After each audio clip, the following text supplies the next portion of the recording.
আসসালামু আলাইকুম। দেখছেন এইমাত্র পাওয়া সর্বশেষ খবর। শুরুতেই জানিয়ে দিব সংবাদের শিরোনাম। 5টি স্পর্শকাতর স্থানে মোতায়েন করা হচ্ছে ক্ষেপণাস্ত্র প্রতিরক্ষা ব্যবস্থা। ইসলামিক প্রজাতন্ত্র ইরাকের পদাতিক বাহিনীর কমান্ডার ব্রিগেডিয়ার জেনারেল কিউমাস হায়দারি জানিয়েছেন, আগামী কয়েক মাসের মধ্যে তার বাহিনীতে দেশীয় প্রযুক্তিতে তৈরি আরও 2 ধরনের ক্ষেপণাস্ত্র যুক্ত করা হতে যাচ্ছে। এছাড়া ইরান জুড়ে স্পর্শকাতর 5টি স্থানে ক্ষেপণাস্ত্র ইউনিট মোতায়েন করা হবে।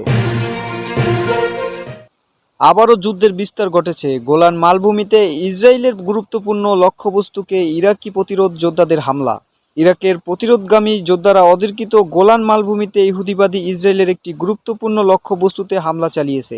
এছাড়া উত্তর ইরাকেও ইসরায়েলি অবস্থানে হামলা হয়েছে। জানিয়ে দিব সর্বশেষ খবর। যুদ্ধ চালিয়ে গেলেও বিপদ, থেমে গেলেও বিপদ। গাজা উপত্যকায় উভয় সংকটে রয়েছে আমেরিকা ও ইসরায়েল, বললেন ইরান।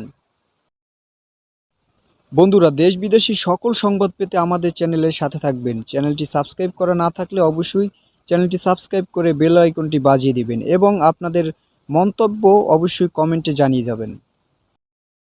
এছাড়া আপনার সামনে ঘটে যাওয়া প্রতিদিনের সংবাদ আমাদের পাঠাতে চাইলে আমাদের ডেসক্রিপশনে দেওয়া মেইলে আপনার সংবাদটি অবশ্যই পাঠিয়ে দিতে পারেন। ধন্যবাদ সবাইকে। এবারে জানিয়ে দেব বিস্তারিত সংবাদ। 5টি স্পর্শকাতর স্থানে মোতায়েন করা হচ্ছে ক্ষেপণাস্ত্র প্রতিরক্ষা ব্যবস্থা। ইরানের মধ্য অঞ্চলীয় ইস্পাহার প্রদেশে সফরকালে গত বুধবার তিনি এ ঘোষণা দেন। জেনারেল হায়দারি বলেন, ইরানের সামরিক বাহিনীর যুদ্ধ সক্ষমতা এবং প্রস্তুতি বাড়ানোর যে প্রচেষ্টা চলছে তার অংশ হিসাবে এ সমস্ত পরিকল্পনা বাস্তবায়ন করা হবে। দেশের সামরিক খাতকে স্বয়ংসম্পূর্ণ করার জন্য এবং বিভিন্ন ধরনের অস্ত্র ও সামরিক সরঞ্জাম তৈরির ক্ষেত্রে সর্বোচ্চ নেতা আয়াতুল্লাহিল উজমা খামেনির দিক নির্দেশনা অনুসরণ করা হচ্ছে বলে তিনি জানান। ইরানের শীর্ষ পর্যায়ে কমান্ডার জানান, লাব্বাইক 2 পরিকল্পনা আওতায় দেশের 5টি গুরুত্বপূর্ণ ও স্পর্শকাতর স্থানে দেশের সর্বাধুনিক ক্ষেপণাস্ত্র ইউনিট বসানো হবে।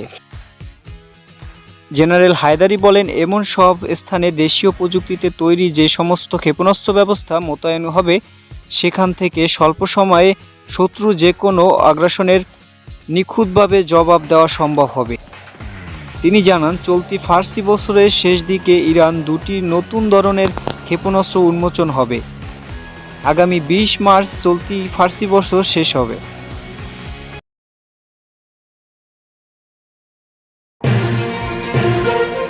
আবারও যুদ্ধের বিস্তার ঘটেছে। গোলান মালভূমিতে ইসরায়েলের গুরুত্বপূর্ণ লক্ষ্যবস্তুতে ইরাকি প্রতিরোধ যোদ্ধাদের হামলা।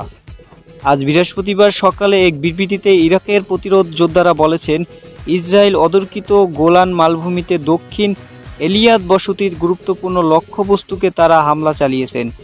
কোনো রিপোর্টে বলা হয়েছে ইসরায়েলের একটি ড্রোন ঘাঁটিতে এ হামলা চালানো হয়। ইরাকের প্রতিরোধ যোদ্ধারা আরও জানিয়েছেন, এই হামলায় তারা উপযুক্ত অস্ত্র ব্যবহার করেছেন। গাজার ইহুদিবাদী ইসরায়েলের বর্বর আগ্রাসনের প্রতিবাদে এই হামলা হয়েছে বলে বিবৃতিতে উল্লেখ করা হয়। ইসরায়েলের গণমাধ্যম বলেছেন, একটি কামিয়াকাজে ড্রোন গোলান মালভূমিতে দক্ষিণ অঞ্চলে একটি ভবনে আঘাত হানে। ইসরায়েলের চ্যানেল 12 বলেছেন, যদি এই হামলা সিরিয়া থেকে হয়ে থাকে তাহলে গাজা যুদ্ধের শুরুর পর থেকে সিরিয়ার এই প্রথমবারের মতো এ ধরনের কোনো হামলার ঘটনা ঘটল।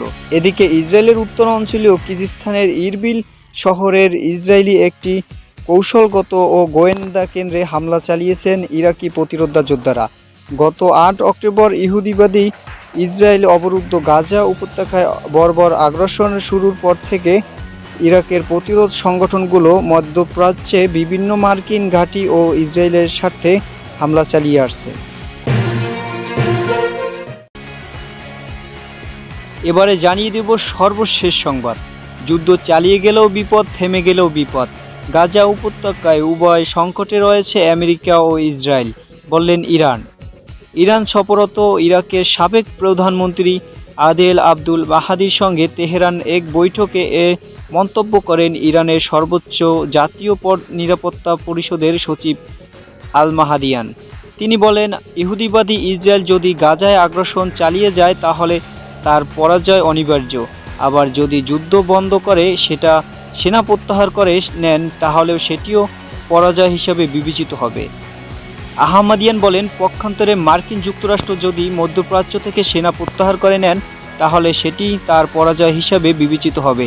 অন্যদিকে গাজা আগ্রাসনের সরাসরি পৃষ্ঠপোষকতা দেওয়ার কারণে এই যুদ্ধ চালিয়ে যাওয়ার মাধ্যমে যে পরাজয় ঘনিয়ে আসছে তাতে মার্কিন সরকারও সমানভাবে অংশীদার থাকবে।